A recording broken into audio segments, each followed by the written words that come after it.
Wait a minute. Hello, people. Good afternoon. Something is going on. Wait a minute. We are here live. People are signing up. Uh, Hold on 1 second, because there's another one. People are logging on rather. Um, Hi everyone who's logging in to watch this. Um, this is going to be a very, um, I think, just incredible conversation. But I need to just give me a second, y'all. We are about getting it started, getting it going. But navigating Black love and life in white America. And I'll just say, this topic came about as or in regard to just multiple ongoing conversations that I have in my circles with different friend groups, and we were just having some very intense conversations about the reality of trying to exist within a very oppressive environment here in white America, having to navigate all of these systems, all of these institutions, um, cultural damage where that is a result of Black people being positioned as like a derogatory race of people or group of people, and how all of that causes and produces a strain um, on all of our relationships,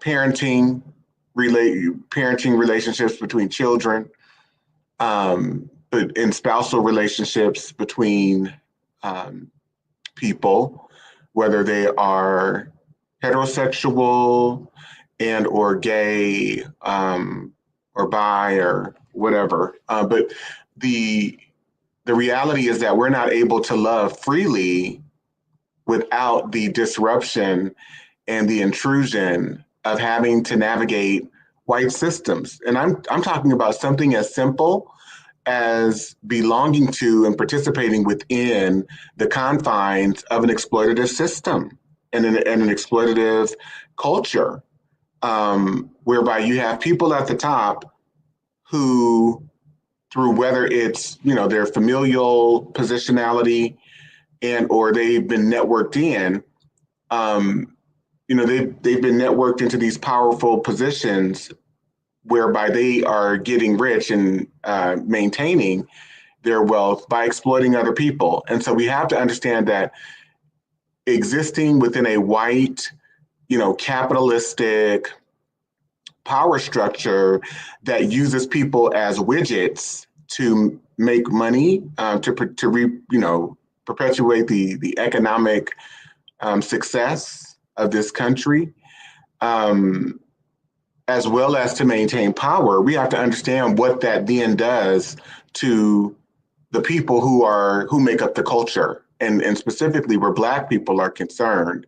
We've never known love as Black people in America without trauma. And so we're going to explore a multitude of different issues as I see them and topics. And I've asked some very beautiful individuals to join me today. One being my dear sister, Jessica Brown, who's on, who's, she has and I'm just sharing this, some accolades, a master's in public health and also a master's in social work.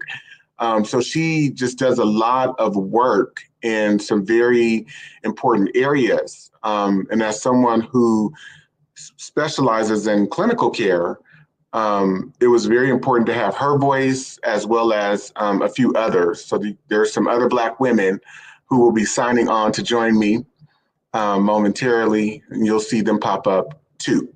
So without further ado, I just wanted to introduce my dear sister, Jessica Brown, and just have her speak a few words to all of you. Yeah. Yeah, thank you, Dante. I just appreciate, of course, being here. We were here together last time talking about my experience in trying to navigate the health system when it comes to advocating for my children. And so we're back again. This topic definitely interests me because it is very dear to my heart. I think as Black people, we desire to be in relationships with each other, whether that's platonic or romantic. And there's a lot of discussions online about what Black women need to do, what Black men need to do. But none of those discussions provide the foundation of how our relationships have always been broken up by white supremacy culture, broken up and surveilled. So I think it's important to really understand that foundation so that we can have grace and love for each other. And that really we can really come into our relationships understanding that we have navigated a generations of horror done to us, and how each of us, Black men, Black women, have had to watch each other not only go through the trauma and the experiences, but also experiencing them ourselves. And so, I'm happy today to be here with my brother, who is also amazing and who has also helped me see the ways in which that I have participated in anti-Blackness within my relationships. So, and how to dismantle that. So I'm happy to be here. Thank you, Jess. I'm glad that you're back. I know Shauna was supposed to be joining, but she had something come up with a family member who's in town, so she may not be joining. Rochelle may be here, is supposed to be here, and then our dear sister Alexis is logging on. I don't have my phone with me, so I don't know if she's like maybe reaching out. So that may be the case. People might be trying to sign in or come on.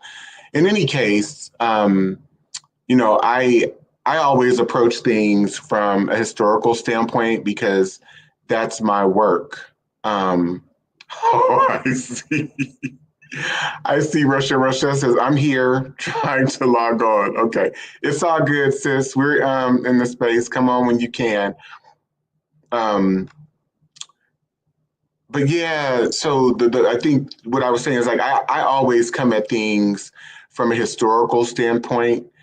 And, the first statement that I led with was the reality that we've not ever been able to love without trauma, and just how true that became for me when I started, or not necessarily started, but as I continued along my research journey, there was so much information that I was finding that began to color my perspective, or not just color, but inform me about the very real experiences, the very real traumatic experiences that had been done to Black men and Black women as they were transported into the Americas. And so I wanted to maybe start off, kinda, so to speak, um, by, hold on for 1 second, by maybe sharing some historical examples. But before I do, um, yeah, Jessica, did you have any thoughts about that? Just kind of about maybe reflections on the realized degrees and magnitudes of trauma and terror and the things that have been done to Black people.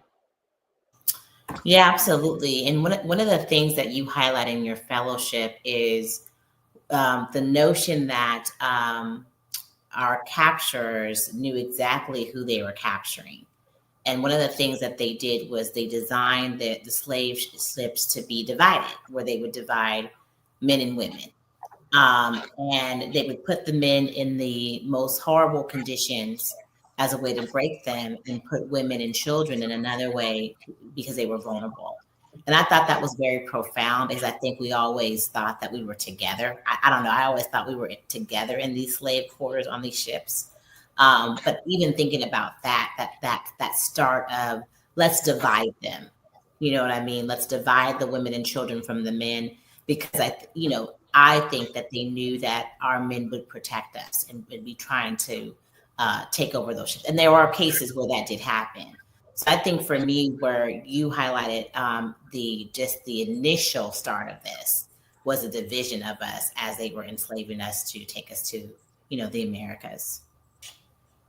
Jessica, I'm telling you, and this is why I love our interactions and our dialogue, because you will say certain things, right, as my sister, as my best friend, but also someone who has been involved in a variation of different exercises with me, from 2-day trainings to 12-week trainings to 16-week.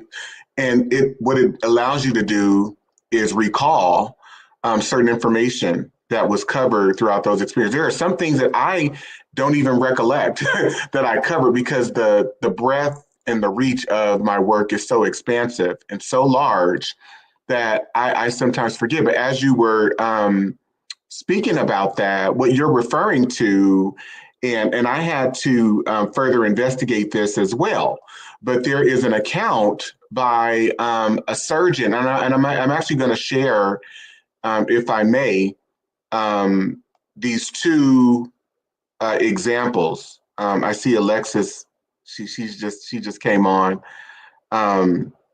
So wait 1 second. I'm actually going to share, and then once Alexis comes on, I'll have her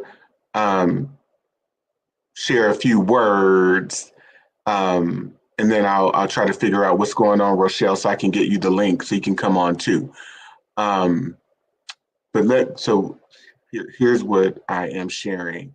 Well, you know what? Let me add Alexis before I share this. I sent Rochelle the link, so Rochelle just checking for her email from me, because I sent you the link. Oh, you did? Okay, thank you, Jess. Thank you. Hello, dear sister. Hi, everyone. Can you hear me? Yes. That's good. They can hear the queen. So, not this one, but no. So Alexis, is joining us, and she is someone who is profoundly special to me. She's another one of my sisters that I met along this journey. We've been knowing each other now for about 7 years, and we've just grown a lot together through this journey. I don't know if you want to tell your story, Alexis, about how we met, but you can just give a little quick.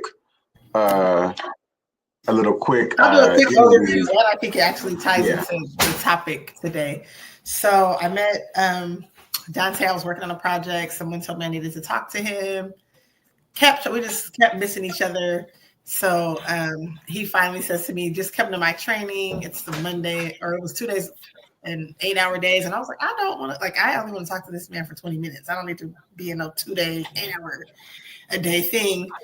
So I went begrudgingly, but, definitely the training changed my life, opened my perspective. And one epiphany I remember having during that training is that understanding all this history and what Black people have gone through in this country made every relationship dynamic that we were experiencing make sense. So I think that there's what we said about the historical context and how that's influenced our present day relationship dynamics, and how, often, or at least what they put forth in the media, because actually people I know in real life don't do this, but in the media, you think that we're blaming each other for things, when really this whiteness, white supremacist culture that we're living in, and this the psychosis that we have to deal with from those people is exactly why our relationship dynamics are the way they are today. For sure. Absolutely. Everything from being extremely anti-female, anti-women driven. That is what white patriarchy represents and what has been infused throughout this culture and our institutions, but also grooming Black male behavior to mirror that of white male behavior. And I don't think that gets emphasized enough, or a light is not shined on that reality. There's so much of a hyper focus on what Black boys and Black men are doing that we never take time out to understand that white men and white boys are programmed and are also acting out the reality of these same behaviors and worse, much worse, right? Which is why we can talk about then, for example, violence that happens in the streets of Oakland, California, and all of these pathologies and really myths that Black men are murdering each other and killing each other. Meanwhile, you've got young white males who are, over 90% of the domestic terrorists in this country going into schools, massacring young children, rounding them up, just outright going into movie theaters, murdering people. That violence gets subdued. It's not recognized or acknowledged in the same ways in which the behavioral patterns of Black boys and Black males are spotlighted in this culture. And so it became very clear to me how Black male behavior has been directly influenced. We've been groomed by white men. The lack of emotionality, the lack of an ability to really engage feelings and relate, that comes right out of this cultural context. So anyway, there's so much more I could say. Before I move ahead, and before I go to the examples that I was going to share, I want to just welcome another one of my dear sisters, who we have fallen in love with each other. We have a love fest going on.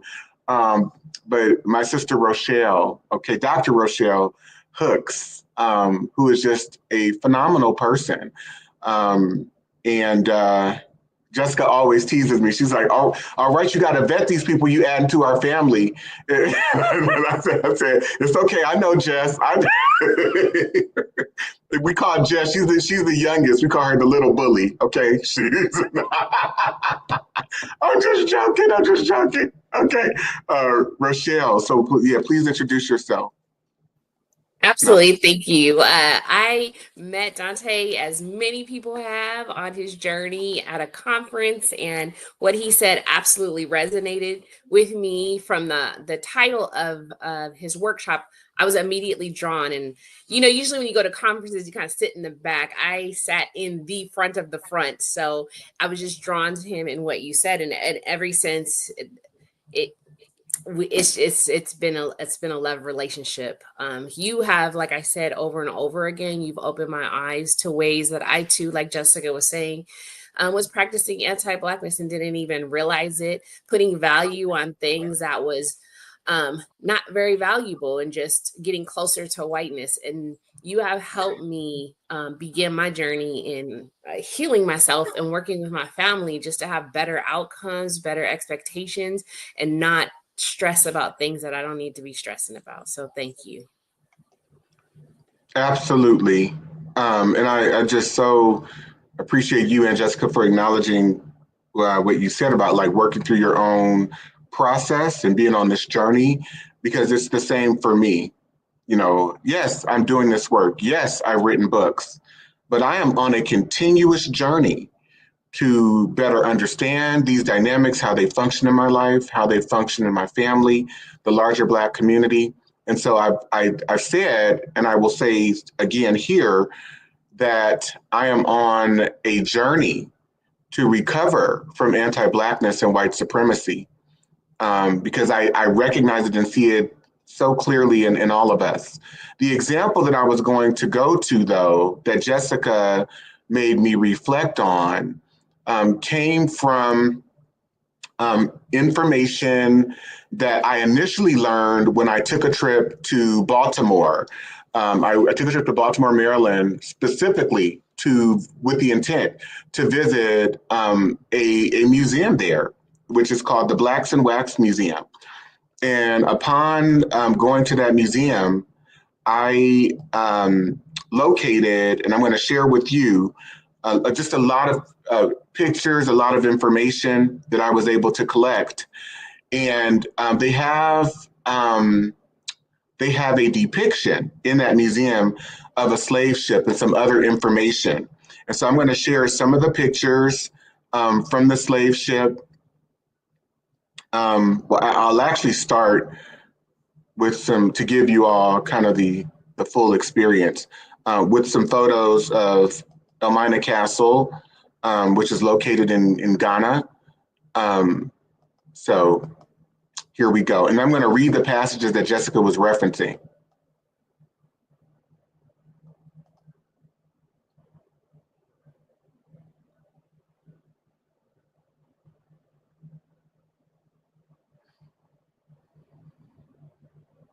This is the dungeon. This is one of the doors that they went out of prior to being boarded onto ships. And they said that this room would be packed so high, they'd be squished in this room together so badly that there was a number of people, dozens, that did not make it, that would not make it, that would die because they had to defecate together. They, urinated. There was just what we think about as unsanitary. Multiply that times 1 million or infinitely. And so you have people who are being specifically targeted, who are agriculturalists, who are landowners, who are mathematical geniuses, who are scholars, professors that are being targeted through force and kidnapped and pillaged and forced to enter into a cultural context that they are not just unfamiliar with, but from the onset of becoming a captive of either an African person that is engaged in trafficking in humans, or a European person that is engaged in the same operations. It is a traumatic experience. And then you're put aboard a ship. This is a depiction of the Daphne,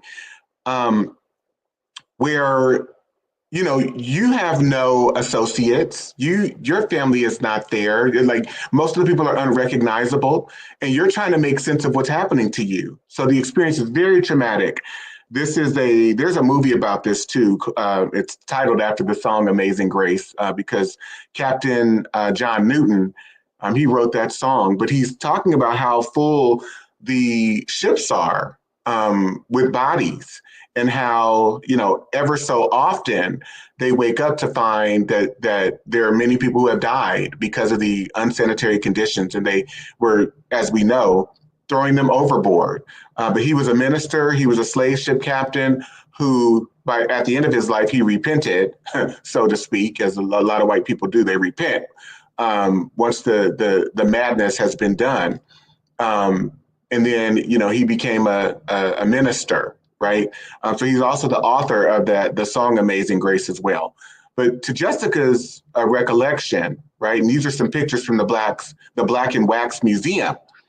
I shared these pictures, and I also shared some additional information that I collected along my journey. And so we can see here just kind of people being beheaded, people stacked along the shelves, the aisles, it has been written by many, many different accounts of how the slave voyages were. So this account by a surgeon by the name of Alexander Falconbridge, he says, on the slave ship, the quarters for the Black women are always below the rooms of the officers and crew, separate from the Black men. Sailors and officers are permitted to indulge their passion among them at pleasure, and sometimes are guilty of brutal excesses that would disgrace human nature. And so when I saw this depiction, it riveted me, because to Jessica's point, I had not understood, or never been compelled to think about the reality of just open season sexual predation where Black girls and women were concerned.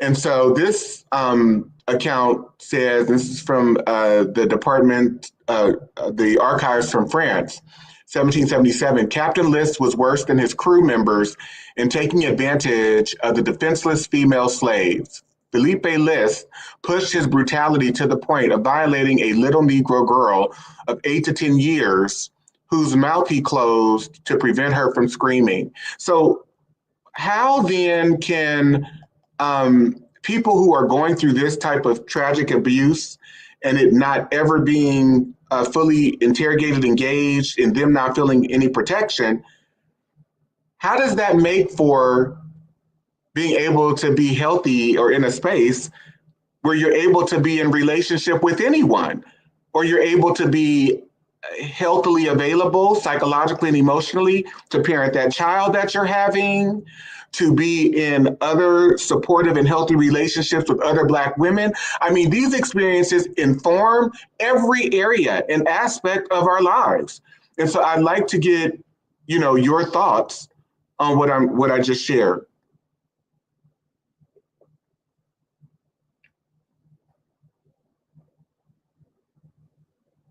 There's that unmute button.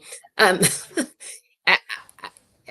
you pointed that out, also in chapter 3 of your diagnosing whiteness and anti-Blackness, like you, from the very onset, you demonstrated the permission for Black women to be raped. And if that is your foundation of being and knowing, it makes you feel powerless, less than, and that's a hard fight to come back from.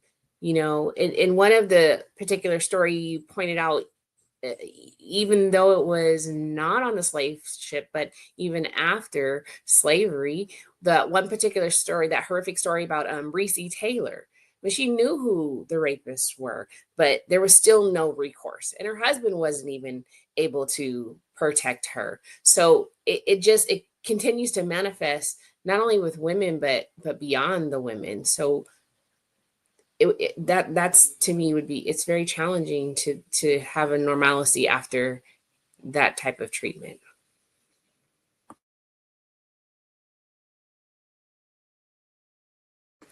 You're muted.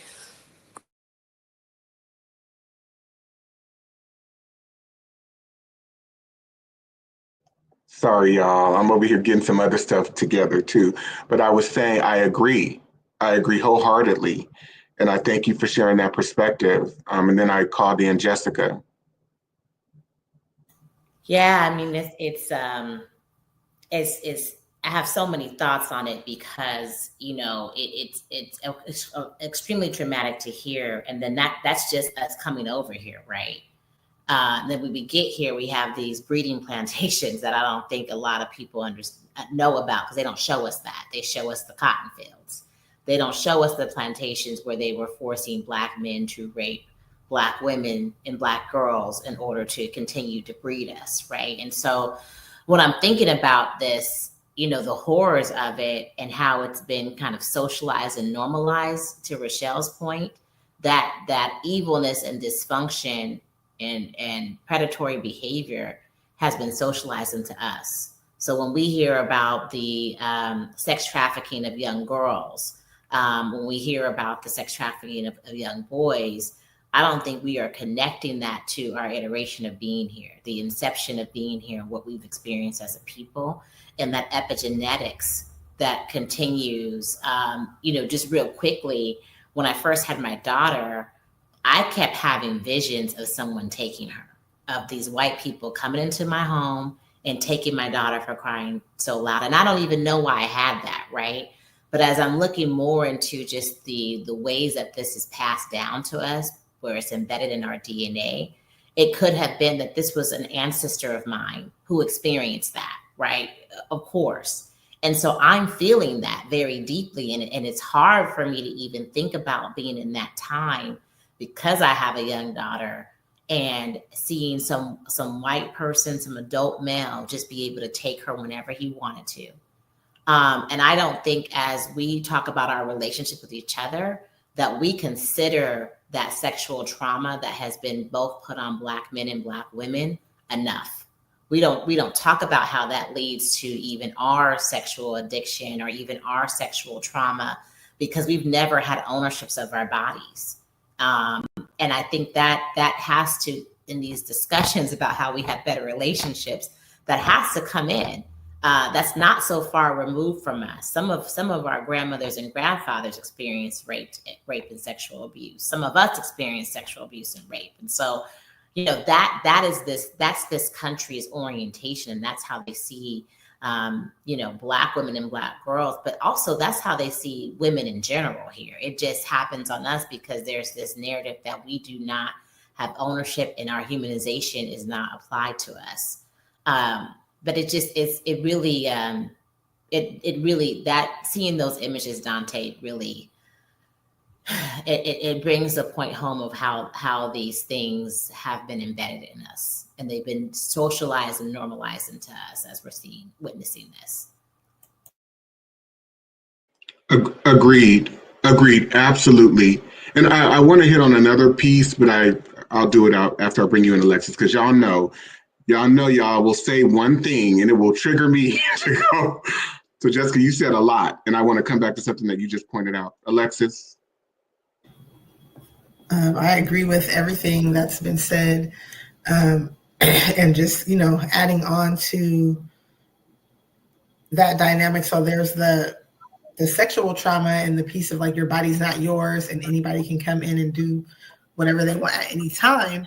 But I think the other side of it is that also at that time, right, the way society was set up, women didn't work, men protected women, whatever, right?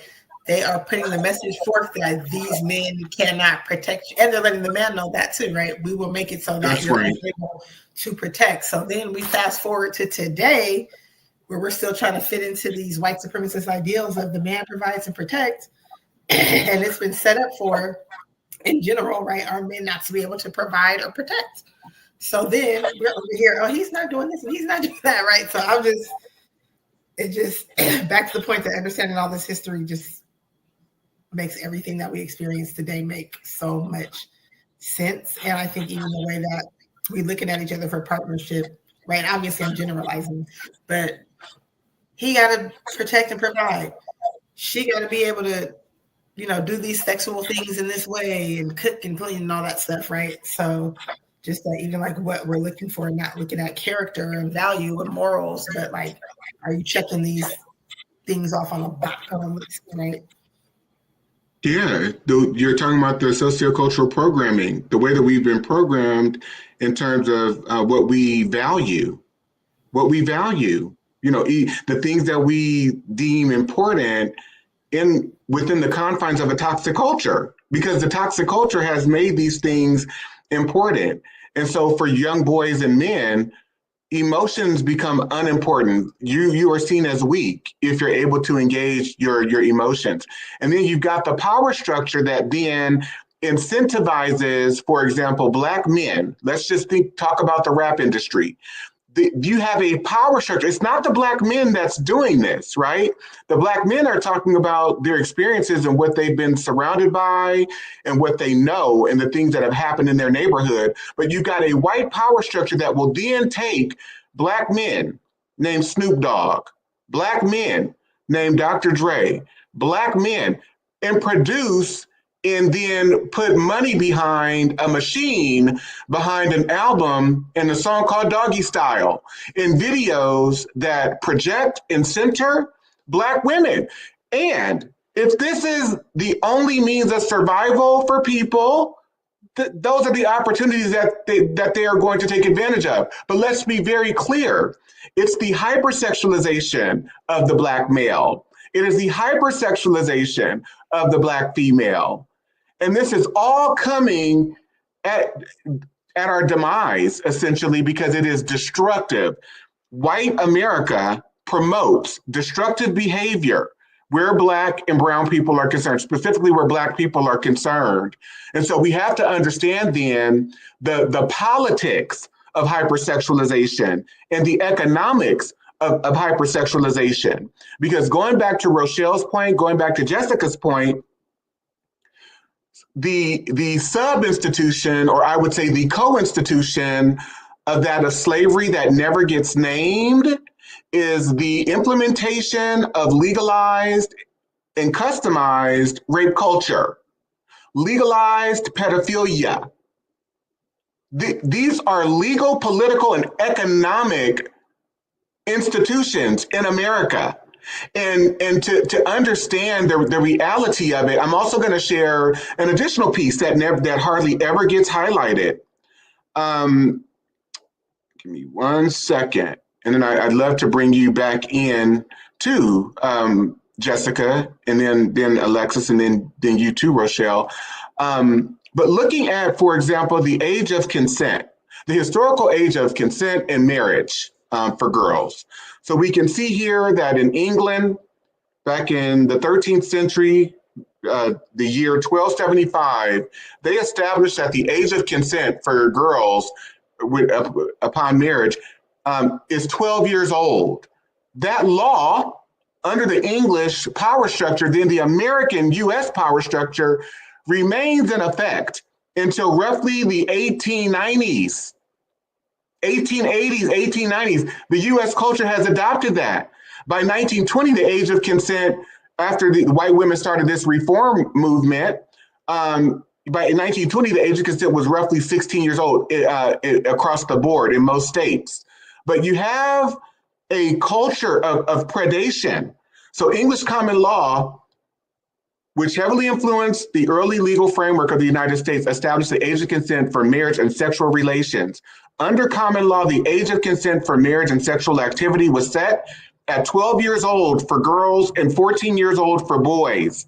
This standard was widely adopted in colonial America and persisted well into the 19th century.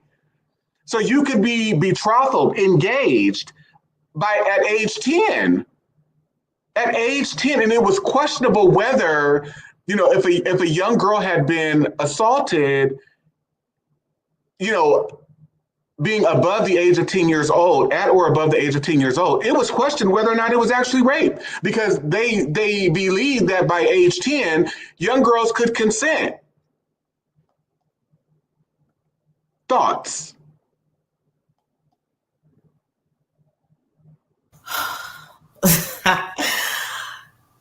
Again, and I think it goes back to, just as I stated earlier, this evilness that is not us. And so when we are thinking about how our boys, our Black men, how our Black women are socializing to predatory behaviors, because the start of it was white men. And you seeing, in that picture that man is well over age. To a little girl, and you think about too how thinking about our children now. What in their right mind would think that a 12-year-old, a 10-year-old, an 8-year-old would be of that a consent?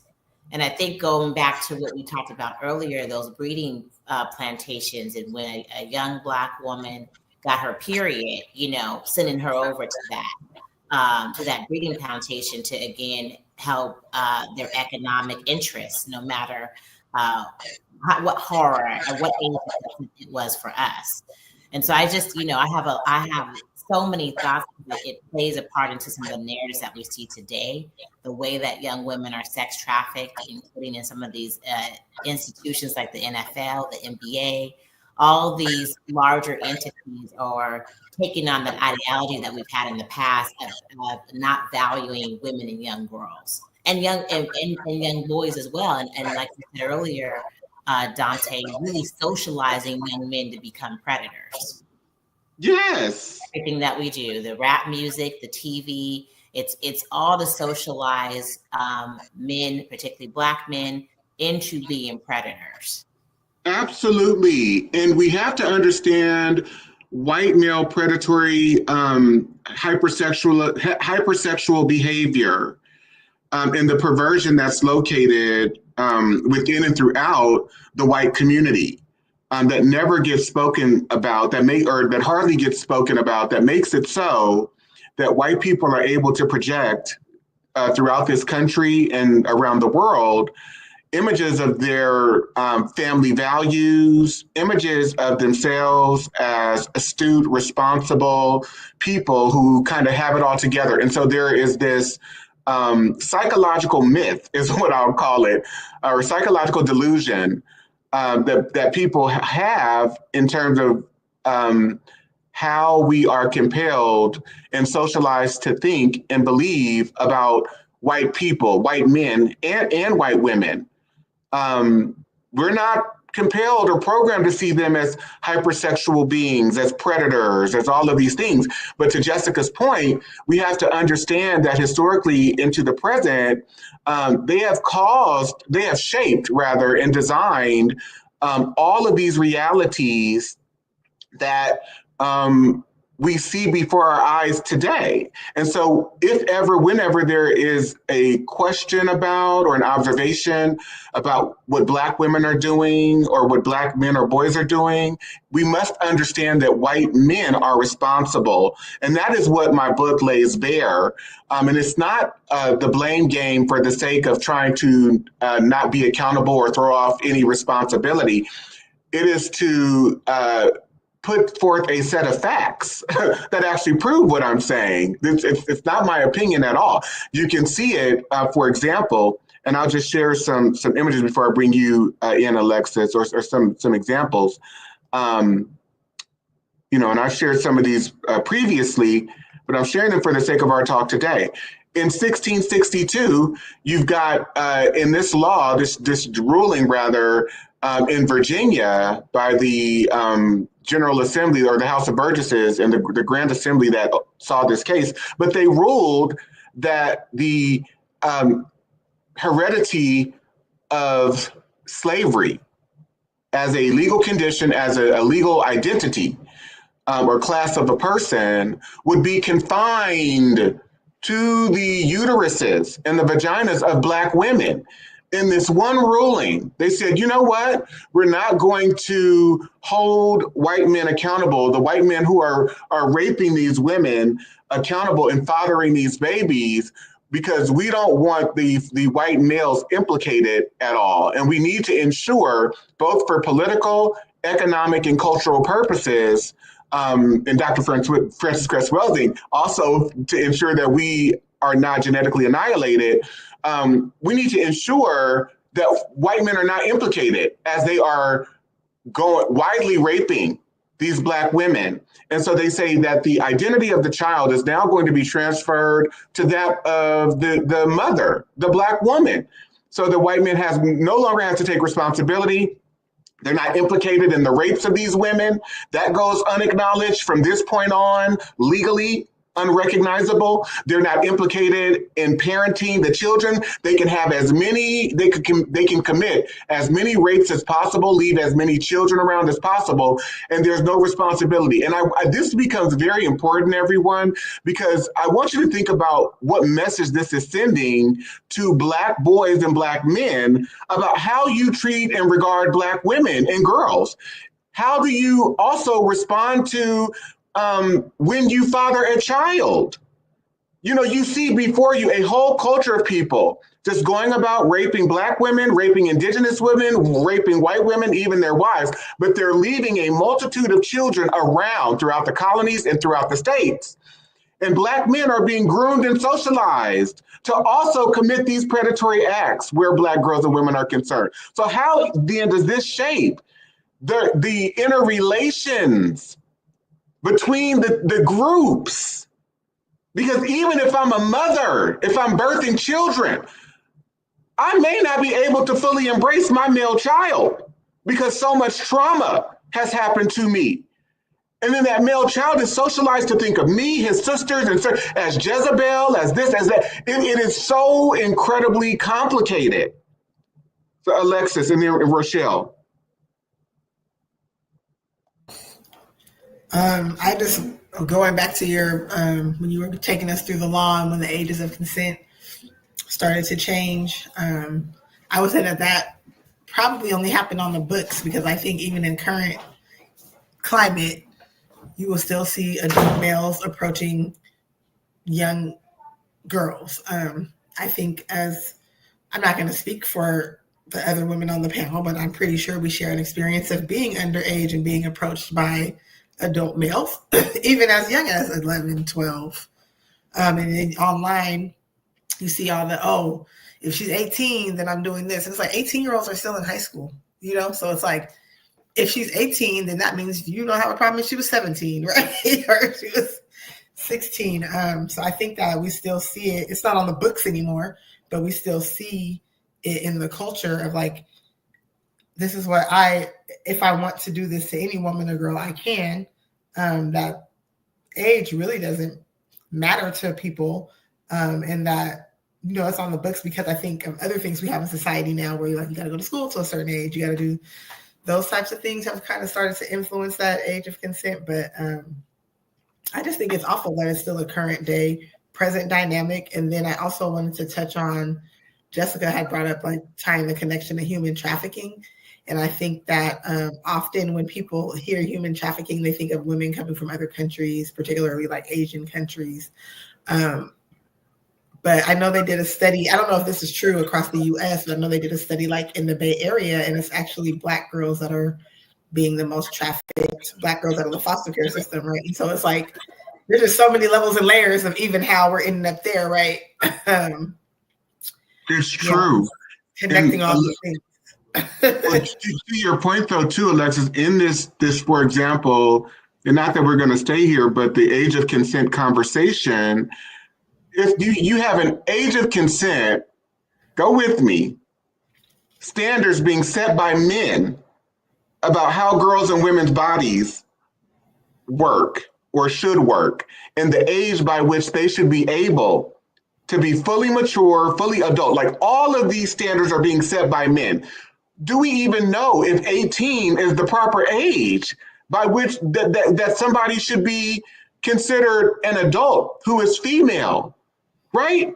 But you all have not ever had that agency to even set the standards that determine when you should or may be ready.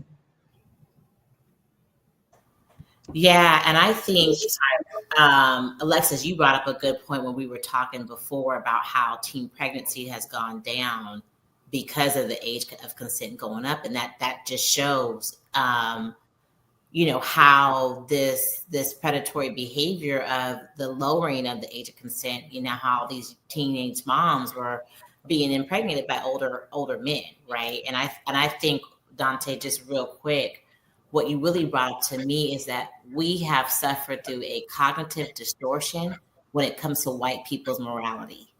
And so being in a situation where we are thinking that these people hold the moral compass when they really have, as you look at all the laws, created a system of, human trafficking, sex trafficking, predatory behavior, rape and genocide culture. We have been in a delusion thinking that is a normal standard and that is part of how our cultural influences, right? Not tying it back to what we've been socialized into participating in. Right. Or that like the nature of epigenetics is not true or persistent in the white community. And we know that it is. And I think that's another important conversation, because how can the people who structured and participated in human trafficking to create the gross domestic product, the GDP for this country, and make it as rich of a country as it is, right? And a power player, and those same people who set up institutions of rape culture, economically, politically, and legally, as well as pedophilia, how can these people then somehow be the moral standard or set the moral standard? And or when did they change their tune? Was it when they created the porn industry and magazines that showcased and featured women as hypersexualized figures? Was it when they started creating the movie industry and movies about people going out and committing murders and perpetuating the violence? When did the nature of the psychology of white people and the people that have developed and who run these institutions, when did that change? But yet we in our minds, we're not compelled to ever think about it or interrogate it in ways that would help us to understand and be able to make connections about the present and how the past has influenced the present. So I'm going to get you to come in here, my sister Rochelle. Yeah, thank you. I too, like Alexis, looking at that picture, that looked like that little girl's grandfather, not even her father, but her grandfather with him. And at at 10 years old, you're what, in fourth grade? You're not even having a period yet. And so that's awful. That is rape. And before we had the discussion about the behavior of how you mentioned the slave owners going around and having babies unresponsible for, and they are the prototype. That behavior is the prototype for baby daddy. Like that that is the epitome of baby daddy. Absolutely, Rochelle. And I'm going to go this because last week when we were going through the book review, I shared kind of this example, and I talked about how it really opened my eyes so much more. But this is from Harriet Jacobs' book, Incidents in the Life of a Slave Girl. And she says, my master was, to my knowledge, the father of 11 slaves. But did the mothers dare to tell who was the father of their children? Did the other slaves dare to allude to it, except in whispers among themselves? No, indeed. They knew too well the terrible consequences. So think about this. You've got a white man on this one account that Jacobs is giving, where she's saying he was the father of at least 11 children. And he just got to go around and rape women and spread his seed, right? Not take any responsibility for the brutal behavior, the psychopathic behavior, the psychopathic mindset underlying those actions. He was not made to take responsibility for the children. So think about that. There's a permission structure that is set up to not only just disregard women, mistreat girls and women, but you can go around and spread your seed to as many as possible. And I want you all to think about this and to just comment. And I'll start with you, Alexis, and then we'll go to Rochelle, then go to Jessica. How does this then inform, for example, people like Nick Cannon or the one guy that I forget the football player? Cam Newton. Yeah, Cam Newton.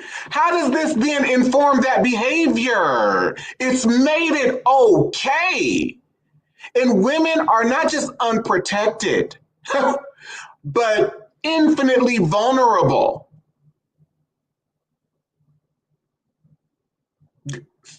I like the point that you're helping to bring to the table, because I think often we know because of anti-Blackness, people can look at the behaviors of Black people and make it about them or us, right? But I think that looking at that being the model and thinking about how often it occurred, I heard Dr. Joy DeGruy was speaking, and she was bringing up the point that the level of rape was so prevalent that today, if you're a descendant of an enslaved African, you have a significant portion of European ancestry in you, even today, right? All the way down to today. So that lets us know the level and how often this rape was occurring all the time. And so that means that's what people were seeing.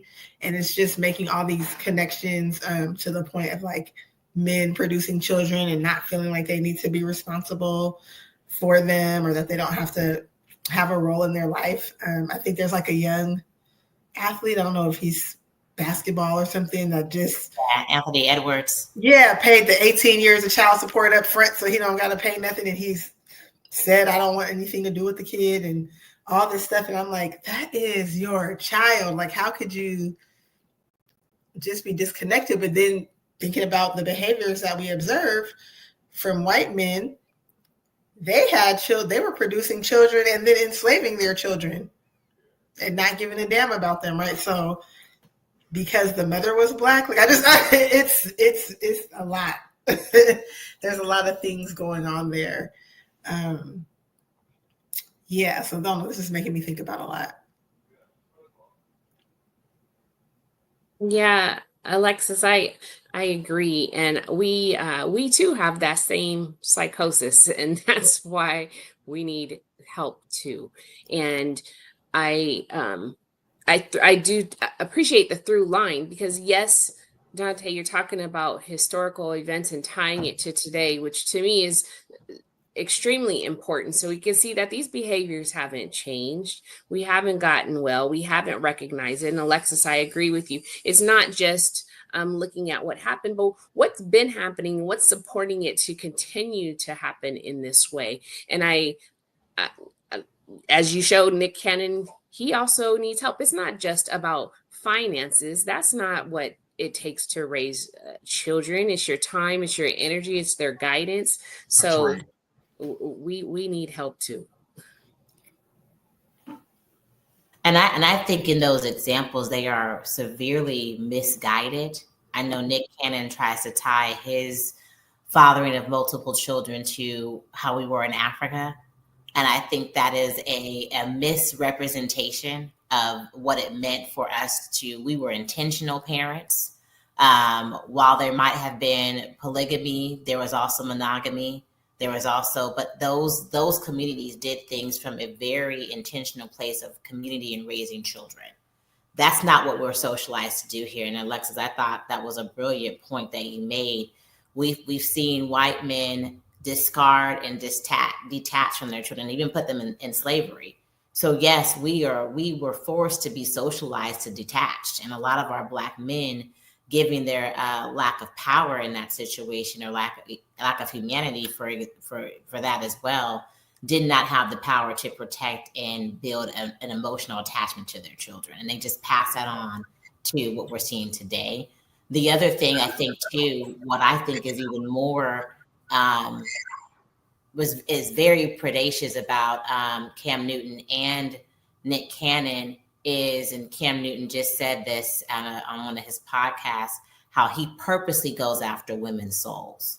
And so he uses a tactic of manipulation and sociopathness to get women to put their guard down, to give them their all in order to take their souls. And I don't even think he realizes how much that is rooted in anti-Blackness and white supremacy culture. He thinks that's rooted in his ego and being the definition of a man, right? And that's right. And we saw another clip too of a man saying, I don't like you as a woman. I just want to have sex with you, but I don't want to tell you that because then you won't give me the sex. And so I think Black men have to reconcile with their socialization of hating women, because a lot of it comes from the hate of women, and that not just your relationship with their mothers, because that is also real, but also the cultural standard of hating women and devaluing them and also discarding women and young girls. Absolutely, Jessica, because I want to amplify that point that you made when you quoted what he said, because what he specifically amplified was that he used the term collect. He likes to collect women's souls. But specifically, here's the part that I thought was sociopathic. He says, particularly women who are with other people. So he's intentionally targeting women who are in relationships. And he says he delights in, and it feels really good for when he goes around collecting women's souls when they belong to someone else. So he's not even just talking about women who are available. It's almost like a sport, or it is a sport to him.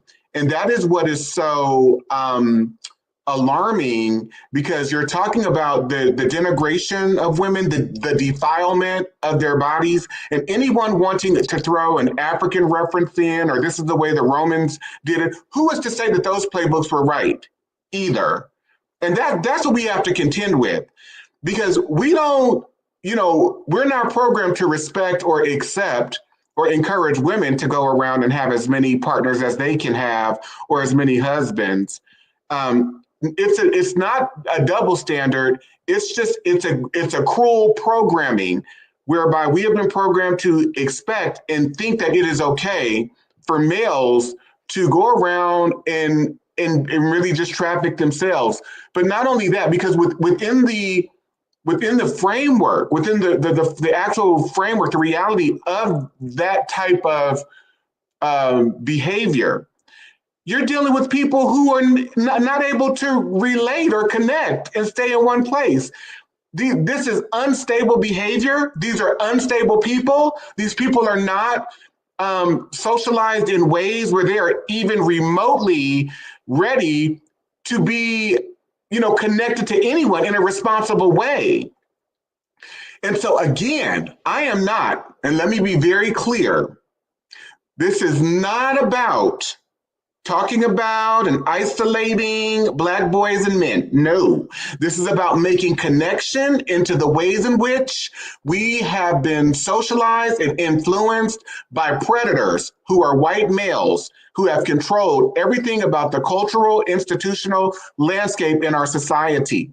That is what this is about, and how it then has impacted and shaped the nature of our love for each other, what we call love, which may not even be love, the way that it has shaped the ways in which we have been programmed to regard each other. And I'm going to get to the way that Black girls and women have been programmed to see Black men as well, because that is a very important part in this conversation. Because the version of Black men that you're in touch with is a version that's been corrupted by the people who have had total sovereignty and jurisdiction over what the Black male should be in American society. Anyone want to respond to that before I go to my next examples? Well, I appreciate you having the balance, because I do think that it is important to talk about how these dynamics impact both of us, and to hold us accountable for some of the toxicity that also, Black women can portray on young Black boys and men. Because I do think again, in these conversations that you might hear over the internet, none of the historical references are mentioned. It's all about what we're not doing with each other. And I think we have to really go back into how we have been brainwashed into seeing each other in order to really be able to hold us accountable. So I do appreciate you having space for both, because I think it's important in order for us to get to our liberation and healing, and to be able to love each other better. Absolutely. I just want to also just put out here, there are a host of courses that are on my website, which is danteking.com. And I put the link in the chat for those of you who are interested in maybe signing up for a course. I am doing a Black Academics Boot Camp in person on Saturday, July 19th in Oakland, California. So if anyone is in the area, or anyone wants to fly in and you're interested in attending, where we will go through an intensive that highlights a bunch more of this information over 8 to 9 hour period, please reach out through my website on the contact page. And someone will get back in touch with you about registering you for the Black Academics Boot Camp. Right now, I think I have about 10 more free open slots. If you want to attend and have your registration fee waived, you can go to the website. So there's that. And then I was going to go to, before I move on to how this has shaped how we see and view Black men, and also how it's shaped how Black men have been programmed and socialized to exist under the confines of a label called Black that was projected upon us for the purposes of our oppression. So I'm going to get to that in just a second. But what I wanted to highlight, because I talk about a number of cases in Chapter 3, one being the Celia case. I also quote directly from the slave narratives, right? So, and this is what was important for me when I talk about the grooming. So I'm going to just share a few more examples from here. And this is from the book Slave Breeding. During the Great Depression, formerly enslaved African Americans shared their memories of Southern slavery with interviewers from the Works Progress Administration. Between 1936 and 1938, more than 2,000 former slaves from 17 states narrated their recollections of slavery.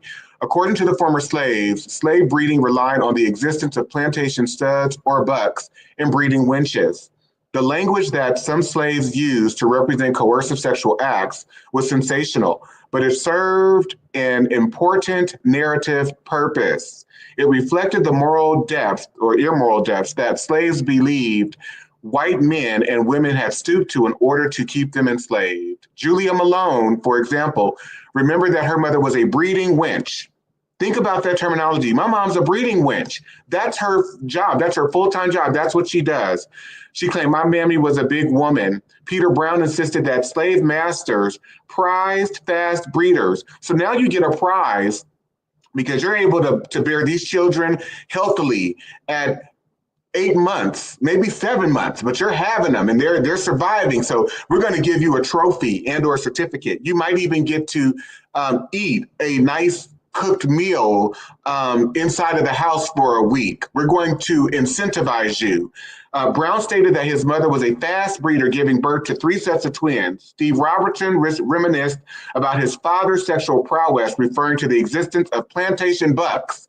Robertson testified that the master picks the buck to sire the children with women that they want. So let's get this straight. You have Black boys and men being selected to go around and just choose whichever victims they want to target, and then they go and they're locked in a cabin together and forced. The Black girl and women or woman or both are forced to submit. They're forced to submit their will. They're forced to submit their bodies.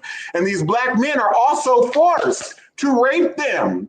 We're talking about cultural, institutional, legal, both on the political spectrum, the legal spectrum, the economic spectrum of rape and pedophilia, right? The prevalence of it, right? President Thomas Jefferson said, I know no error more consuming to an estate than that of stocking it with men almost exclusively. He says, when you go to the slave auction, don't stock it with men. You should be purchasing the women and girls, because as you set them up to be raped, perpetually, they can bear more children. I consider a woman who brings a child every 2 years as more profitable than the best man on the farm. What she produces, the amount of children that she can have, is in addition to the capital. It's in addition to her labor, or in addition to any labor that 1 or 2 men could produce. That's where your riches are. That's where your interest should be.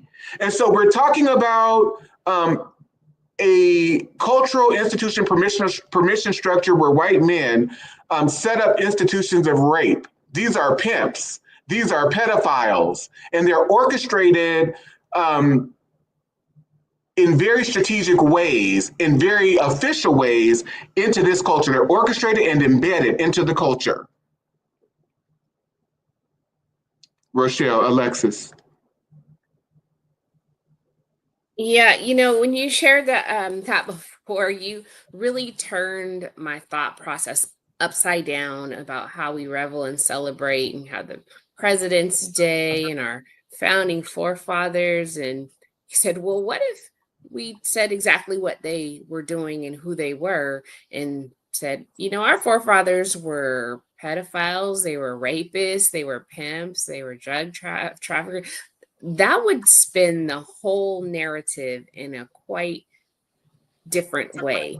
And I still feel like today we are still treated as a commodity, whether it's for our body, whether it's for our style, whether it's for you name it. I still feel like we're still a commodity. Absolutely. Everything is about commodifying. It's about, we are all commodities. That's all we are to the people who are in control of the institutions.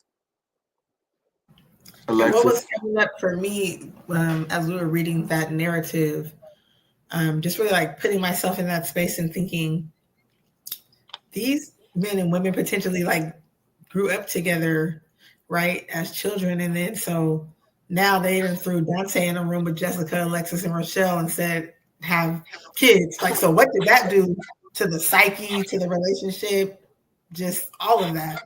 And how is that influencing the interactions and relationships all the way up until today? Yes, Alexis, because the other thing that we know too is that interfamilial marriage was customary in the culture. So you could end up raping your sister, or because that's who these people were marrying. They were marrying cousins. They were marrying brothers and sisters getting together. We're talking about a no holds bar. Not to mention they fathering all the children on the plantation anyway, right? So Yes. 11 of these kids. a no holds barred society.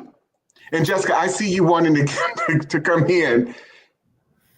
Well, no, I agree exactly with what Rochelle and Alexis said. I'm just also thinking too on the side of, the Black men and Black boys who didn't want to rape and didn't want to do that, and then being forced to do it because of the severe consequences, and what happened to those that resisted, right? They were probably instantly murdered, right? And so I just think, we don't talk about enough the sexual abuse that Black men have endured in enslavement. We both were raped, and also too thinking about Absolutely. how a lot of the Black men and Black boys, and I know I might be jumping, even our fetishization of white women is false, because we don't ever give into the information or the facts about how white women also raped young Black boys and yes, in that time period too, because they also own plantations. And so that never comes into the fold about how these Black men were really forced to become they were raped into being sex addicts and abusers and predators. Absolutely.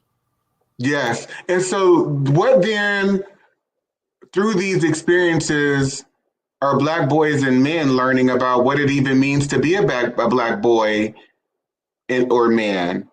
They knew within the confines of their original cultural context what it may have been to be a Ugandan boy, outside of the reality of trauma. But now you're forced into a traumatic reality, and now your identity has changed. You're Black and you're becoming Black, and the whole cultural orchestration and evolution is being led by people who are demonic predators. And so now you're learning what it now means to be a Black boy or a man, and that behavior is patterned directly after your captors.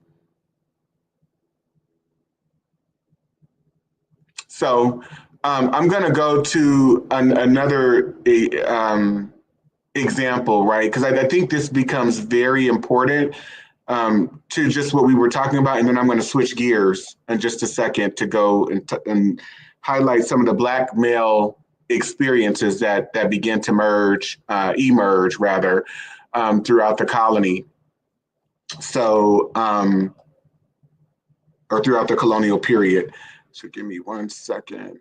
Pull this up here, and I want you to think about what you are about to see. Like you that are on here, maybe minus Alexis, has seen this before because you've been in some of the recent courses and workshops that I've been teaching. But this is the Mississippi Supreme Court in 1859, and it's regarding a case where a 9-year-old Black girl had been raped by a Black male.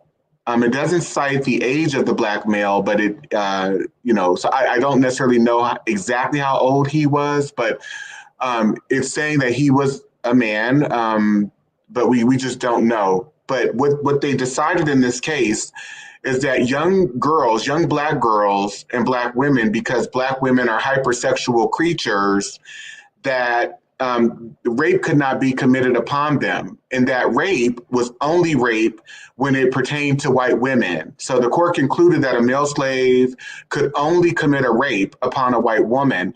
And in the detail of the actual transcript, and what they're saying is that the crime of rape does not exist. So according to white male logic, white male predatory, narcissistic, psychopathic logic, the crime of rape does not exist in the state between African slaves. Our laws recognize no marital status as between slaves.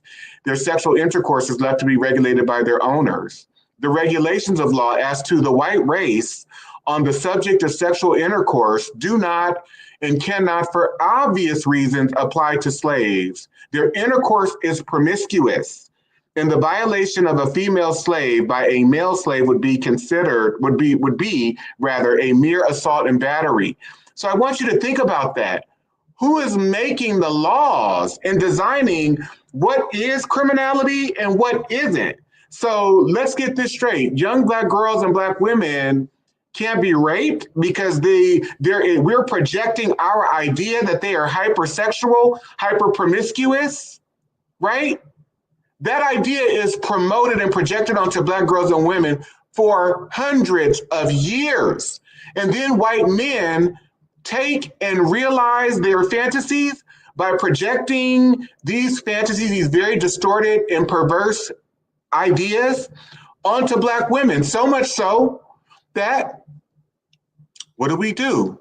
We create an entertainment structure that prioritizes, positioning Black women such as a Megan Thee Stallion, a Cardi B, Beyonce. And again, it's not a criticism of the women at all. We're talking about the economic and political implications, the cultural implications that have been at play, these dynamics that have been at play for hundreds of years. People not having a choice to choose what their realities are going to be, right? Like it crosses so many levels. Rochelle? Yeah, like I said earlier, we continue to be a commodity. And I think you shared previously, it wasn't even until 1951 that someone finally had been convicted for raping a Black woman. So A white male, 1959. Thank you, 1959. So I mean that's in my mother's lifetime, Yep. But all of this is, again, it's how the topic is how does it influence our relationships with each other? And there's no way that you can live in this and not navigate away from it when this is what you've been taught and seen and digested, and now you're regurgitating. And I like I said, people need this. We need help. We need to understand where it came from in order to try to work on fixing it. Absolutely so. Anyone else want to respond to that before I move on? No, okay. So I'm going to go back to the colony of Maryland, and this is 1664. Okay. And this kind of goes to your point, Alexis. So I'm going to ask that you comment first, because you made the point of how in our gender roles in the society, especially where heteronormative gender is concerned, that men are guided to be producers and providers. And that's kind of where our value is located or centered, right? And so how then does this one example, this is Maryland in 1664, how then does this one example shape how Black men begin to be regarded in this culture and what they represent as a group of people from a value standpoint, centering capitalism, which is the main source of how we regard value in the society in terms of people's worth and net worth, right? How successful they are. How then does this shape what Black men represented, what Black men represent, and who we are as a collective body politic? In this one example, it reads, be it enacted. So this is an act concerning Negroes and other slaves. Be it enacted by the Right Honorable, the Lord Proprietary, by the advice and consent of the upper and lower house of this present General Assembly, that all Negroes or other slaves already within the province, and all Negroes and other slaves to be hereafter imported into the province, shall serve durante vita, hard labor for life. So, because within this one reality, you have this one example, all of the agency of Black men being stripped away. You're being forced to work for your entire life against your will. And I want us to think about what does that inspire from an emotional standpoint in Black men? Would you be happy that these people are deciding your fate? Or would you take grave issue with it and try to retaliate even to the degree where you may go out organizing to go and kill the people that are inflicting this type of abuse and trauma onto you, onto your son. Your entire agency is stripped away. So then what does your position in life become as it relates to being a Black male in America, in American society?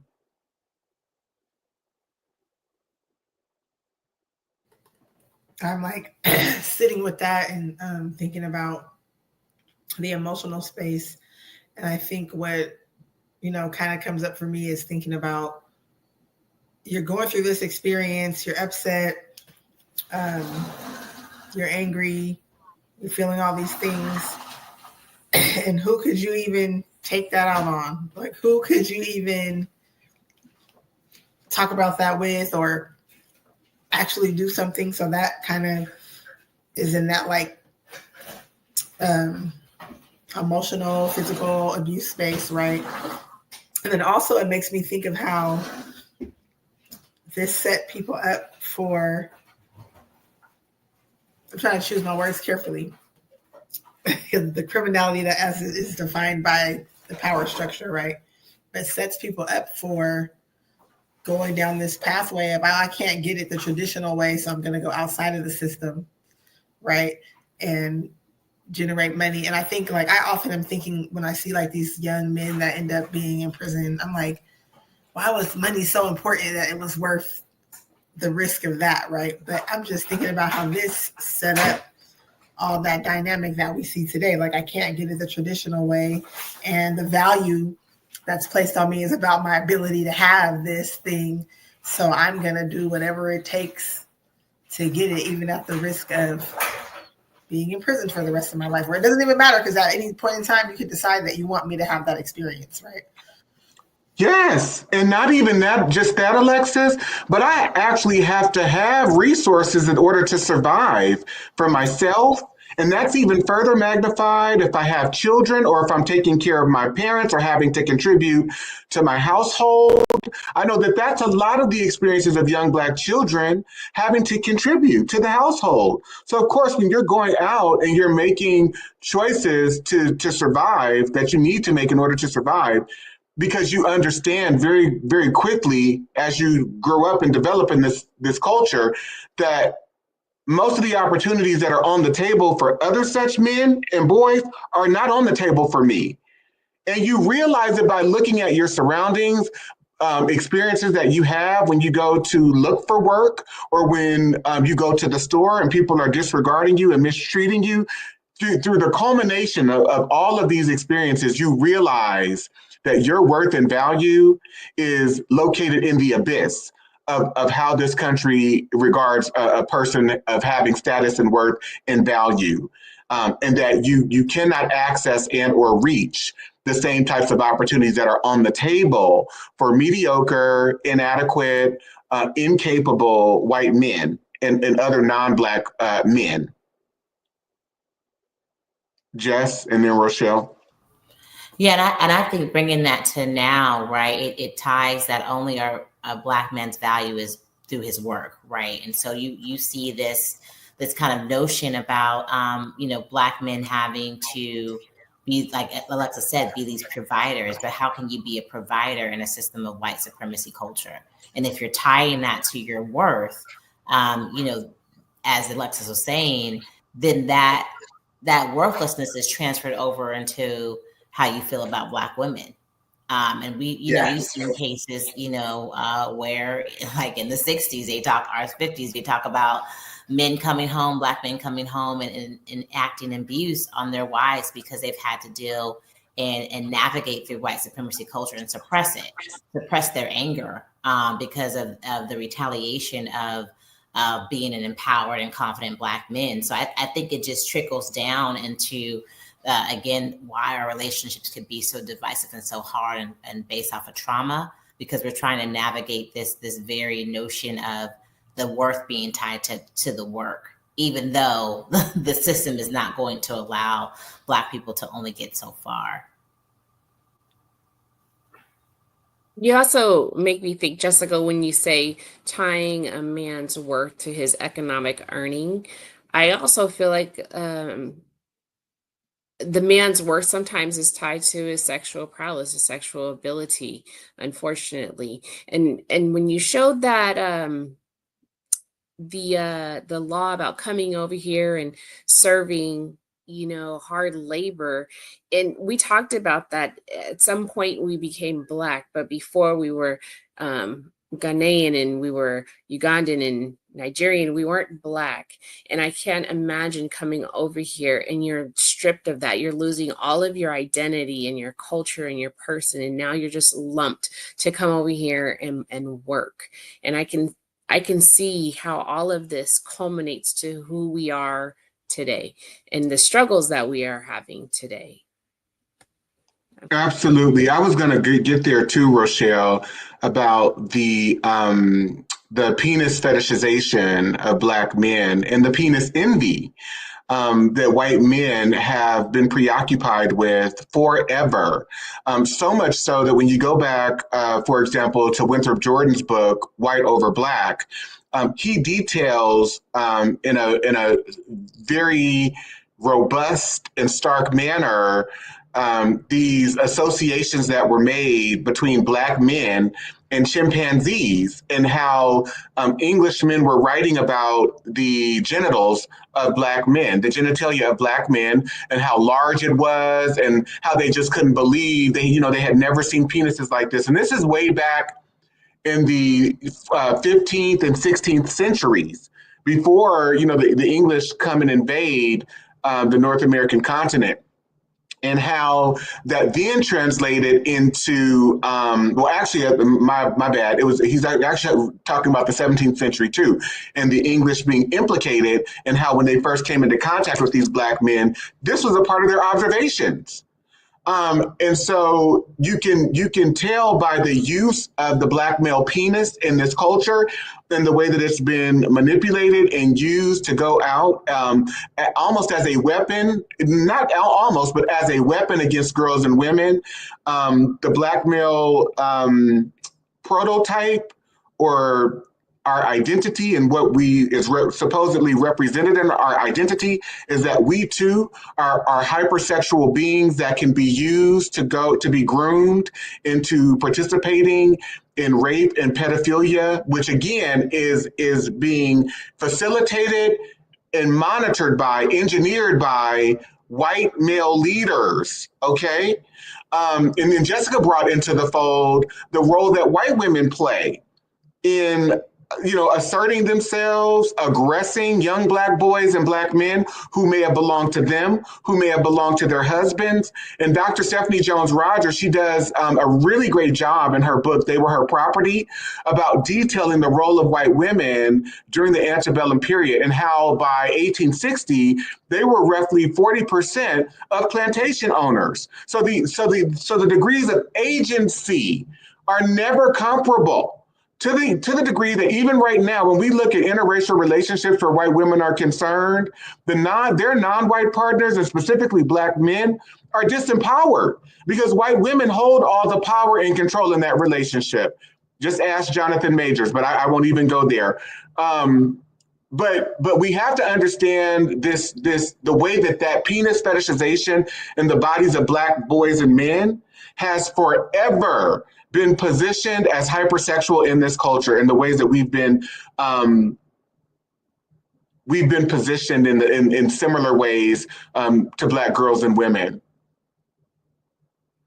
So I'm going to, go ahead, Rochelle. Sorry, it also made me think of the lynching postcards, how when young men were lynched, it wasn't good enough to just hang them, but then they had to disrobe them and then take to cutting their genitals off. Yeah. Thank you so much for bringing that up, because I was going to talk about that. So, right, it's detailed there too. And I really appreciate and I'm thinking about my former professor and department chair, Dr. Barbara Page, because when I was at Cal State East Bay, we was in Cal State Hayward then, but she did a whole lecture on this, actually a series of lecture about the Black male penis fetishization and the ways in which they always went after our penises. Whenever they lynched us, they would cut them off and take them as souvenirs. And so you see this compulsory obsession living through that reality, those circumstances. And I so appreciate you for bringing that up, Rochelle, because that was on my mind to mention, and it just I just skipped it.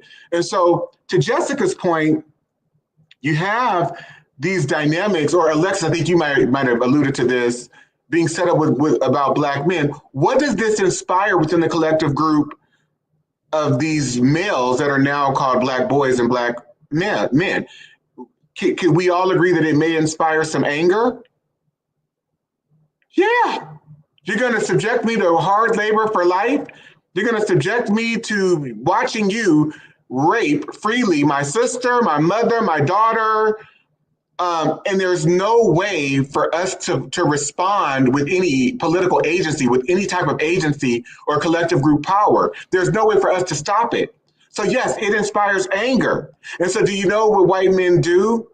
Once these Black men are inspired to go to anger, they say, you know what? You can murder Black men with impunity.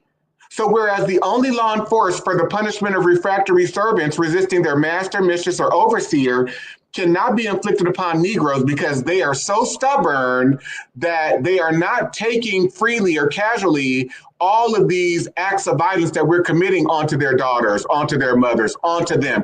We're even, in some cases, using their sons as sexual subjects. And because Black people are not lying down or taking this lying down, we're going to implement this law that says you can control them. We know that you have to use violent means. There's no other way to respond to this situation other than the use of violent means. Be it enacted and declared by this Grand Assembly if any slave resists his master or other by his master's order correcting him, and by the extremity of the correction, they're calling violence murder correction. By the extremity of the correction of the beatings and whipping, should chance to die, that his death should not be accounted a felony. But the master or that other person appointed by the master to punish him, to punish the Black man, be acquitted from molestation, since it cannot be presumed that premeditated malice, which alone makes murder a felony, should induce any man to destroy his own estate. So what happens then when Dante is being put in charge to chastise and then murder Elijah? How is that informing how I relate to this other Black male? I don't want to commit that violence onto him. I might even be in agreement with him. But in order to save my own life, in order to curry the favor of master or the mistress, I've now got to fall in line to commit abuse against this other Black male, onto the body of this other Black male. And what message then is that sending to young Black boys about how to be in relationship with each other? What message is that sending to other Black men? How and to what degree does this cause total disruption and dysfunction about what it means to be a collective group of people that are called Black boys, that are called Black men? What does this mean? How does this then relate to Black women? I can't even relate. I'm emotionally despondent and unavailable. Jessica. Yeah, and I what you're describing is our the ways in which we implement anti-Blackness on each other, and how it transmits into today's time. But to your point, what you always say, that this is not the fault of us. This is what we've been socialized into doing, not even socialized, forced into doing. Especially as you're saying, in order for me to survive, I have to kill my brother. I have to rape my sister in order for me to be here, right? This is not something where it's a choice or where it's a, just an ideology that we're taking on. This is something where the system was created in order for us to really perpetuate anti-Blackness on each other, especially with that casual killing act. Yes, Jessica. Mm-hmm. And now you're given the whip. Jessica, give Dante 30 lashes. You're put in a situation where you've got to now totally denigrate and dehumanize me. And in a cultural context where masculinity matters, unfortunately, you're now set up to emasculate me. Rochelle, and then Alexis. Yeah, I was just thinking, Jessica, how you said that the anti-blackness, and I'm just imagining if you have to do that to someone you love, who you live with, who you spend your time with, now they don't trust you. Now that relationship is broken. eh, I just see it festering. Now I want to get you back because you did it to me, not thinking you were forced to do it by somebody else. Like the psychological warfare that creates, and the horrificness of it, because like you said, if it's somebody I'm with every day, working with, communing with, yeah. Yeah, and I think it also plays into the role. I'm thinking about, like, thinking in modern times now, right? We may not be whipping each other, but we damn sure are being anti-black in the workplace. We're not hiring each other. We're always trying to have white validation, white approval, and that approval is to be harmful and hard on other black people. That's how we think we are going to, and that's not even think. That's how we get white validation. And that plays into, again, what we've experienced. But, I've seen this in the workplace where we are harder on each other, where we throw each other under the bus, where we believe that we can only be the only ones here. And if there's another black person, I have to now, there is a effort to divide us from each other. Either it's by other white people or it's by other black people who are trying to, again, get that white validation, who are addicted to the white supremacy culture. And also the programming, like you said, Jessica, the forced programming that we have received that makes it so that we don't even need an outside influence to come in. We've been programmed to be misogynistic, anti-black, so that, I was sharing with you a few years ago, I started hearing many black men make this comment about, why are black women so angry, or black women are a trip, and all of these projections, these very negative, hostile, derogatory projections that this society has cultivated where black women are concerned. And I became alarmed because I'm like, which black women are you in touch with? And what prism are you looking at them through? Because that's not my experience at all with black women. But to not only that, the danger in generalizing and saying that a whole group of people represent this or are this way, it makes it so that you go into it with a derogatory impression or derogatory beliefs about these people. So you've already set yourself up to believe something that's not even there, or that may not even be there. And then the other piece of it too is, in understanding this history, it became vital to me in my journey as a black man to understand not only the ways that black women were unprotected, but that the ways that they were targeted. And so, should there be a righteous anger? Absolutely. Absolutely. Because these dynamics are in play, and they've been in play consistently. But the same with black men. It made me open up my heart and my soul, the depths of my being, to come into an understanding, a renewed understanding of, whenever I see a black man that may appear angry, it's righteous anger. These are not tropes, these are realities. And we have to validate and uplift and appreciate the righteous anger that black women and men have, that we deserve to have, for everything that has been done to us and everything that continues to be done to us. Don't see that as a bad labeling. Any set of human beings, any people being subjected to the realities that and the circumstances that we've been subjected to, they would be angry too. And many of them would probably be trying to commit murders to get revenge. I mean, I am not promoting that or suggesting this on my platform, but I am saying that's the reality of the situation. So we have to have more empathy, more compassion, and understanding where Black emotionality is concerned, because we've never been given the type of support that any one person or any group of people would need in order to rebound from all of the traumatic inflictions and afflictions that we have suffered.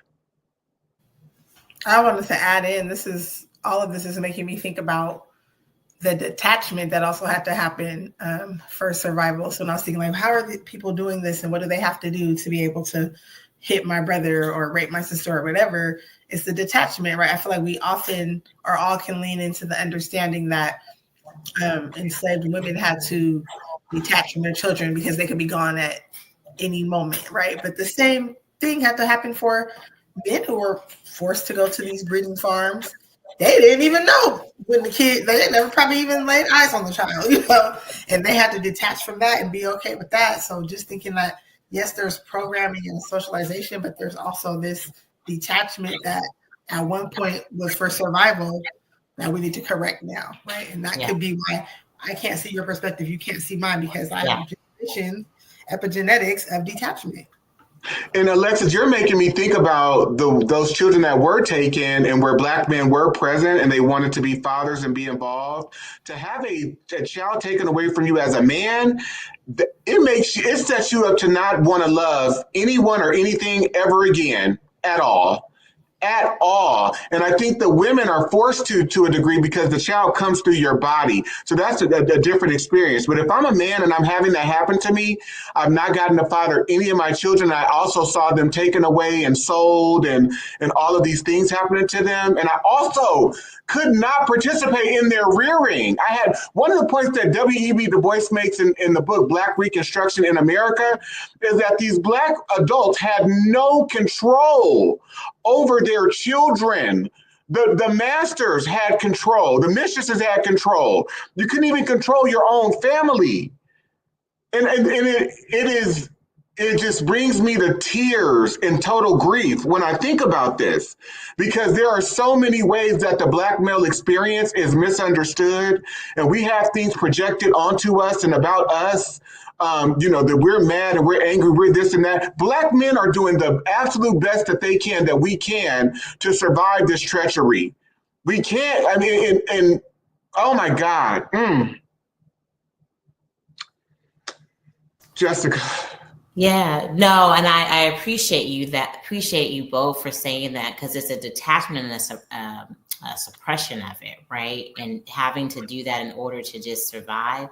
But I also think for Black women, I won't say this for Black women, for myself as a Black woman, and it might have even took me having a son, right? And being, I think I disconnected from what Black men were experiencing because I attached myself to white feminist validation, right? I attached myself to this white women feminist movement thinking, well, I'm accomplishing things, and why can't these Black men do it? They should be able to do what I'm doing, not understanding at all the ways in which that if you all breathe a certain way, you are labeled as aggressive and misogynistic. And that because of our alignment as Black women, for various complex reasons, attached ourselves to white feminism, we left you all behind in some sense.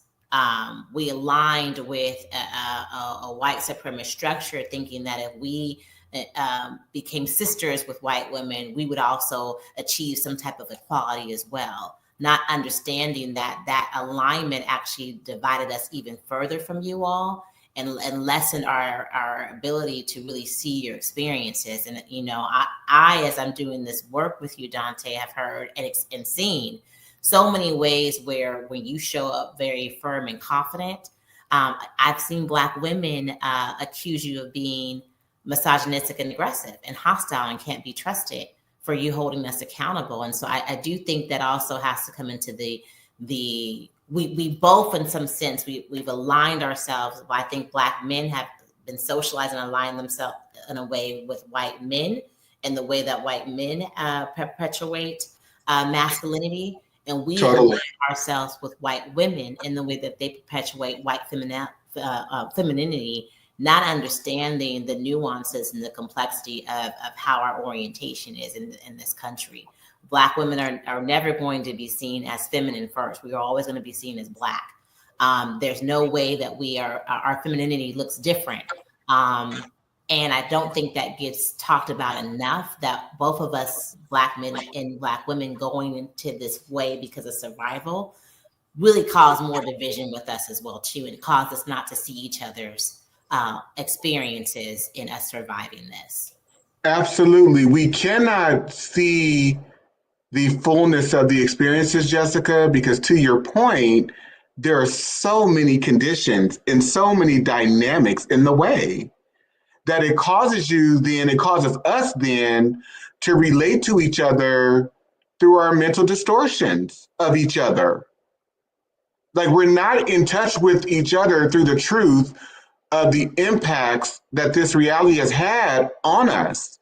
We're in touch with each other, trying to do the best that we can to relate through the facades that we've had to develop in order to cope and in order to survive. So I can never be fully myself with you or anyone else, because I don't even know what it means to be fully myself outside of the context of my survival as an exploited subject here in America.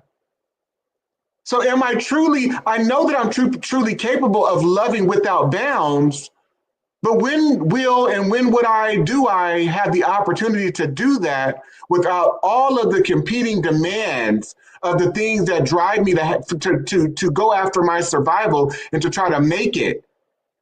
Because I remember saying to someone, I can't even be in a relationship with anyone if my financial stability is not intact, that I considered relationships to be extracurricular.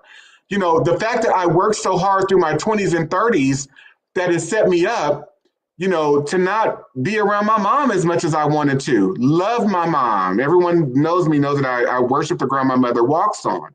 And I would have wanted to be around her every day if I could have been. But I had to work. I had to do things, right? And how true that is in the regard of just trying to just have a relationship with another person, and all of the things that get in the way, that can and that do get in the way of that process in this society. So what is love? Are we truly capable of it? How have we ever known and been able to love outside of the confines of our oppression? No. And so if the onset of the Black experience in this culture is rooted in trauma, that means that everything that we have done has been through a traumatic experience. So what is love then? What is love without trauma? And so I'm going to play this clip that features Alice Walker in an interview that she did not too long ago. And she's talking about just kind of some familial dynamics. And I'm sharing this clip because she says something that's really profound. And I remember when I first heard it, I shared it with Jessica and I go, do you understand what she's saying in this clip? Here we go.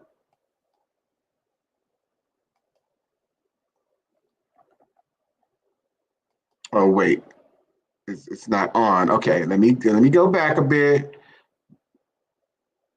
Okay. When their parents are clearly married to each other and to them and are not going anywhere. At what point, I mean, I imagine as a child you had no sense of this because this was your reality, this was your life. But at what point did it strike you that it was, I mean, there's a particular point in American history, isn't it? I mean, in terms of relations between whites and blacks and, you know, and I mean, help us understand that. I mean, when did that come clear to you? Well, white people had the most unfortunate ability to cause other people of color, to just feel really lifeless. You could not be yourself around them because they wouldn't tolerate it, for one thing. For instance, you had to always pretend that you thought they were superior. You had to always pretend that you thought they were right. And this had a real dampening effect on people of color because we knew they were not superior and we knew they weren't always right. But it was set up that way. You know, it was a fascist state. And the laws were enforced by terrorism, by beatings and lynchings and disappearances and rapes, and you know, and this had been going on for a few hundred years.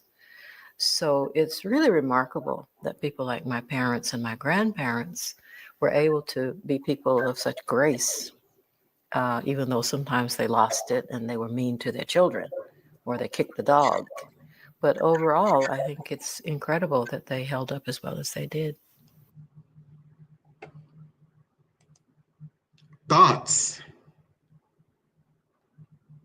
Well, Yeah. I mean, I think for me, when you shared this first clip, I said, wow, even in that sentence, she said they were mean to the children and they kicked the dog, but they held it together and they had grace.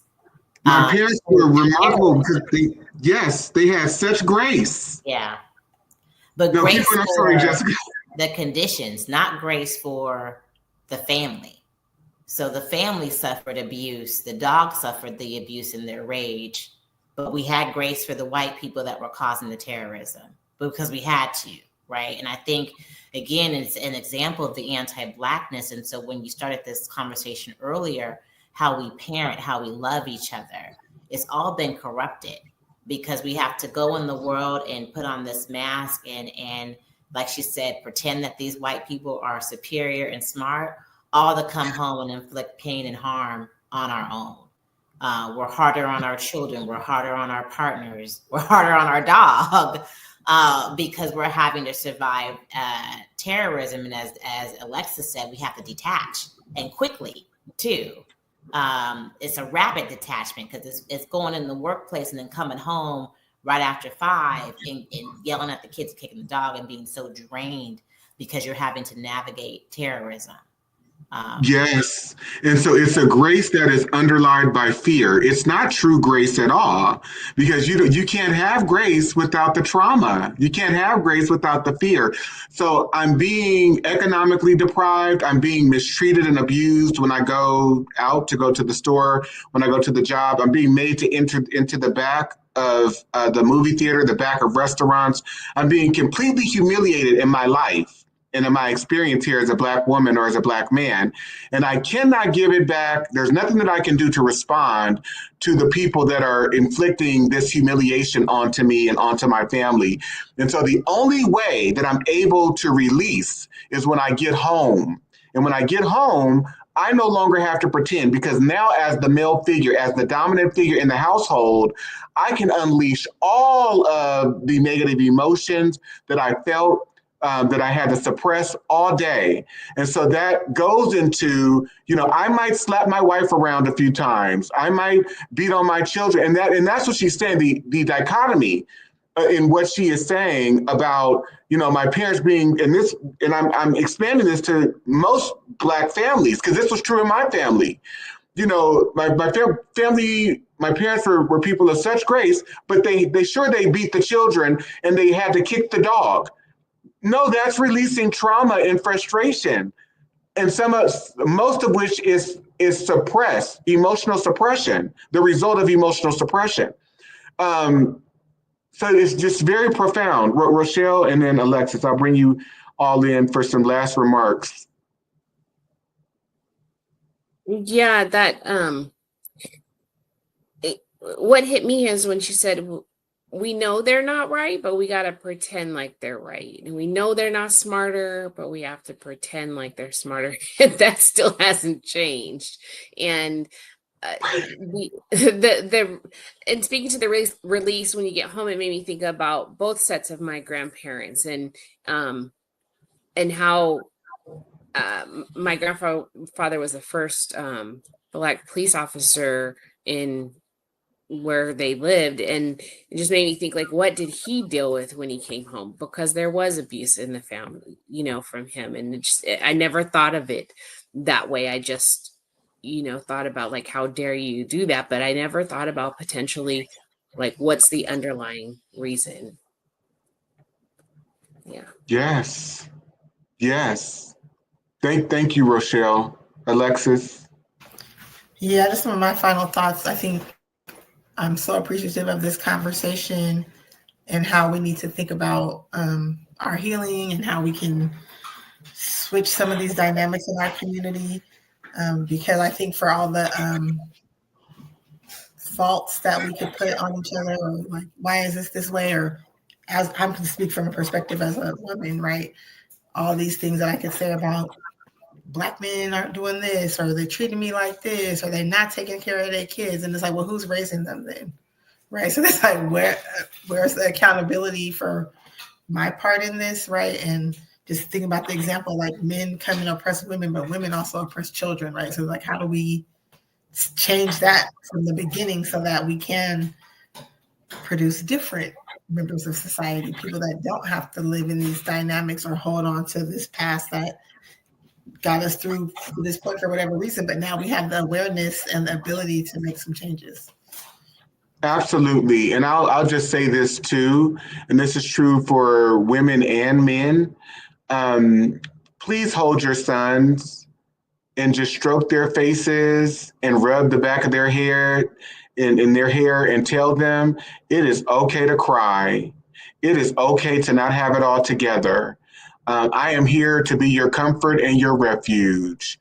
You can express your emotions. Just hold your baby boys. That's the one thing my mother did for me. And it served me so well. I was never afraid to cry.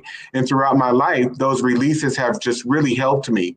But my mom did this at a time when she was married to my dad, who was very, pro machismo and pro heteronormative straight male-ish. And he was very clear that he did not want a son that was going to be a punk. And I remember my mother telling me that they would have knockdown, drag out disputes and fights about, him questioning my value or how I was going to turn out. And my mom telling him like he's going down the wrong path, and that caused conflicts within their marriage. But I was raised around children where I would hear both women and men say to the male children, don't cry, be a big boy. And so if that is the type of person that is being raised, or that's the type of mentality that's being cultivated, and children are being influenced by that thinking and that approach to a male child's development, think about how that then sets them up to not be emotionally responsible, emotionally aware, emotionally connected. And it is very hypocritical and contradictory, because I hear a lot of girls and women, and even myself as a gay man, I want an emotional, available man. And I know a lot of my girlfriends who do as well. But how is that possible when you're telling these young boys to not be in touch with their emotions, because that, to a degree, is a sign of weakness? Last thoughts. We'll go around. Last thoughts. Who wants to go first? Yeah, I'll go real quick. I think this is a powerful discussion. I think we probably need a part 2, 3, 4, 5. I do think to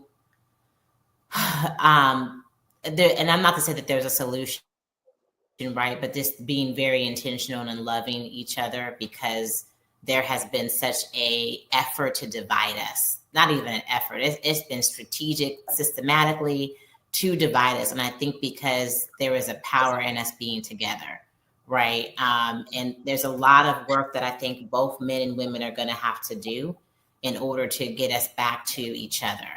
It's not this person did this person did that.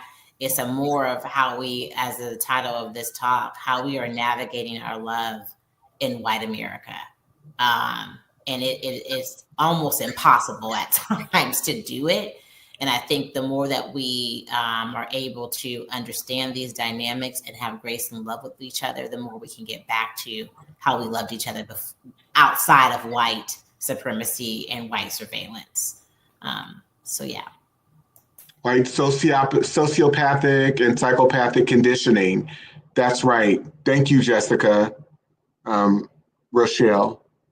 Yeah, I would just say, again, through this journey, it's being more understanding and have a lot of forgiveness, and also asking more questions to try to understand better than thinking that you know everything, so that you are still open to learning and hearing someone else's experience and why they are how they are today.